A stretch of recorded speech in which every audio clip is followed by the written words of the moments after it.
I know. I've heard your cries about algebra people, and I'm here to save you. Don't worry, I am here. By the time you're done with this video and course overall, you're gonna be smashing that algebra test so hard that your teachers are gonna think that you have Goku level plot armor. NANI? Before we begin, if you're not so comfortable with things like distribution or expanding brackets, numbers, and order of operations, I highly recommend you check out my prerequisites video where I explain those basic arithmetic things that you need to know so that it will be easier in this video. I'll leave the link down in the description. Now, without much further ado, let's get started.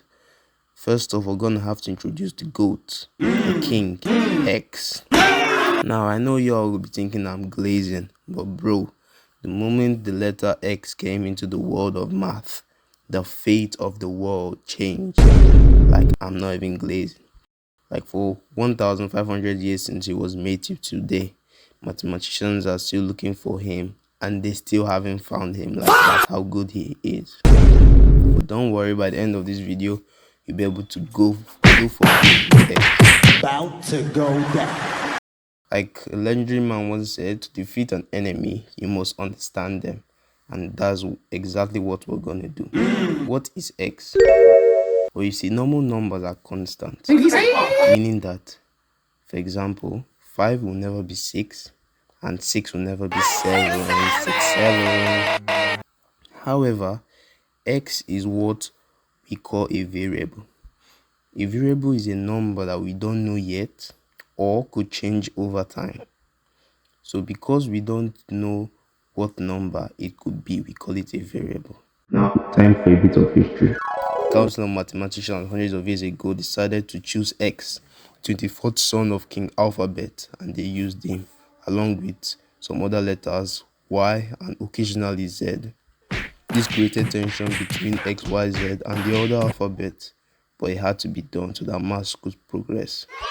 When X, Y, Z came to the world of numbers, they were cooking like Prime, Messi, Neymar, and Suarez. You're cooking top-rated defenders. So with this, mathematicians are making progress. Okay, so now we understand what X is. If you have any questions, let me know in the comments. Don't be shy. So remember, X is still a number, although we just don't know what that number is yet. And just like a number, it can be added, subtracted, divided with or by, or multiplied. Let's see how this works. If you're really enjoying this video, and I know you are, hit that like and subscribe button so that you'll be notified when our other bangers come out. Now, let's start with addition. So we know 5 plus 5 is 10, right? Another way of writing it is 2 times 5 or 2 brackets 5, which is also 10. The 2 is behind the 5 is showing us how many times 5 is being added. Similarly, 2 plus 2 plus 2 is equal to 6, which can also be written as 3 open bracket 2 close bracket, and that is also 6. The 3 here is also showing us how many times the 2 is being added. So similarly, if we write x plus x plus x, it becomes 3x because the 3 is showing us that we're adding x 3 times because they are the same variable. This is based on the distributive law of numbers I talked about a lot in my last video. So if you want more information, make sure you check it out. Let's go. For subtraction, it's the same thing. 15 minus 5 is 10, basic arithmetic, right? We can also look at it this way. Remember that 15 is 3 times 5, and 5 is 1 times 5. So if we factorize 5 out of 3 times 5 and 1 times 5, what we have is 5 open brackets 3 minus 1. And that will now give us 5 brackets 2, and 5 times 2 is obviously 10. This just gives us the same concept because when we have something like 5x minus 2x, we're simply factorizing x out, so that becomes x bracket 5 minus 2, then we have 3x. Of course, rather than factorizing each time, for addition and subtraction, you simply add or subtract the numbers behind the variables which are officially called coefficients, by the way, and then we multiply it back by the variable.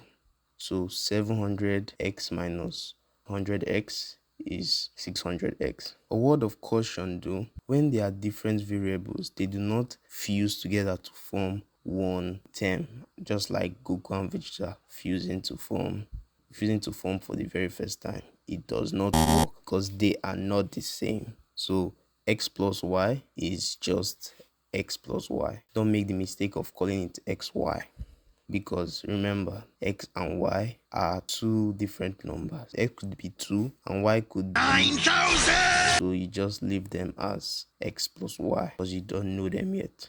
The same goes for subtraction too. Let's go. Moving on to multiplication using similar examples. 5 times 5 is 25, right? And that can be written as 5 to the power of 2. Similarly, x times x can be written as x to the power of 2. If you're not good with exponents, don't worry, I'll be covering that very well in another video, but just kind of hold on to this. With division, it's the same thing. For example, 5 times 5 divided by 5. We know that one 5 will cancel the other 5, right? Or we can write it as 25 divided by 5, and we have 5 left. So in the same way, we can cancel variables the same way we cancel them in numbers. So x divided by x is 1 because they are the same. Another word of caution to my lovely viewers who have still stayed here is when there are different variables for multiplication and division, they just stay the same way because they are not the same, yo.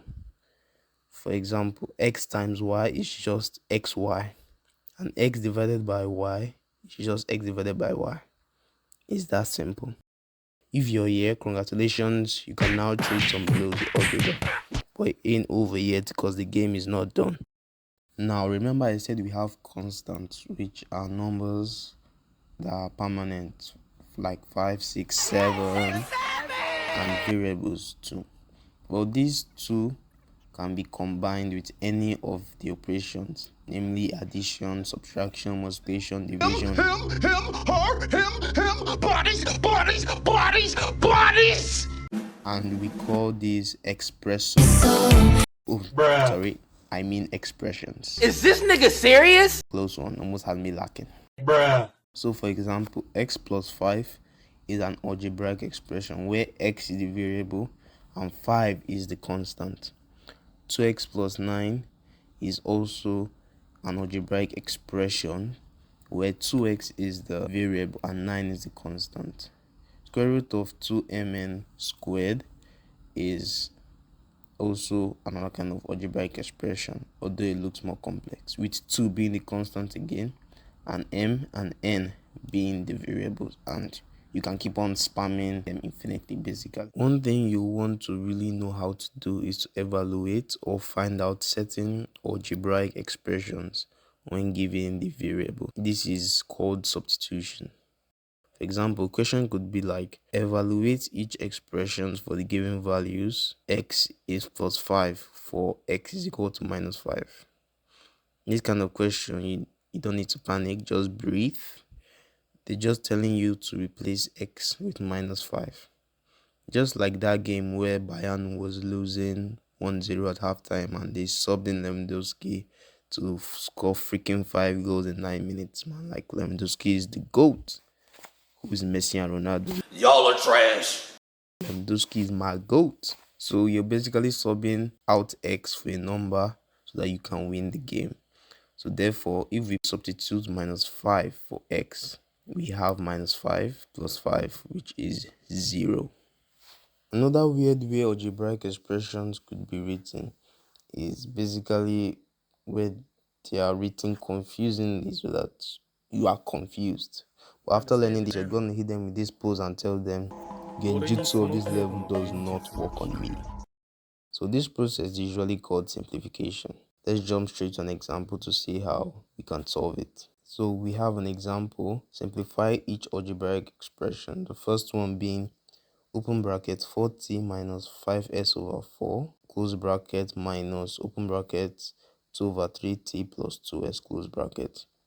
To solve this, we're going to use a combination of the variables we learnt earlier. Just like we said, 4t and 5s over 4 cannot be subtracted into one term, and also 2t over 3 and 2s cannot be added into one term because they have different variables. However, what we can do is add or subtract t with t and s with s, and that is exactly what we're going to do. However, first we're going to have to distribute the negative sign to the second bracket so that we remove the brackets overall. Again, if you're confused or not really used to distributing, check out my introductory video on that. The link is in the description. Okay, moving on. So we've expanded the brackets. We'll have 4t minus 5 over 4s minus 2t over 3 minus 2s. Now we're just gonna match t with t and s with s. This is known as collecting like terms.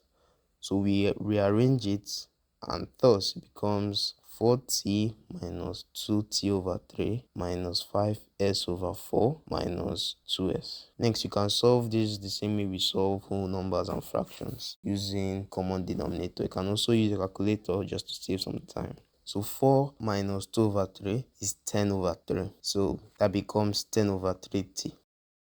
And minus 5 over 4 minus 2 is minus 13 over 4. So that's minus 13 over 4t. So our final answer is 10 over 3t minus 13 over 4s. So with this, when a teacher tells you to substitute next time or simplify an algebraic expression and gives you some weird looking stuff, rather than crying, you tell him or her, "My attacks have no effect on you? Who decided that? Your darkness swallowed up my sun? Who decided that? And now for cruel sun. I will be the one to decide. Die." So that's all from me. Now, like All Might said, you are next. I got a worksheet for you all to work on. Make sure you work on it so that you really understand it, and most importantly, you don't forget it, that you don't get caught lacking. Go work on it and exchange some blows. Please like this video and subscribe for more bangers. Comment down below on what you like, what you don't like, and what you also like me to make. Peace out, guys. Sensei Math is out. Always remember, you guys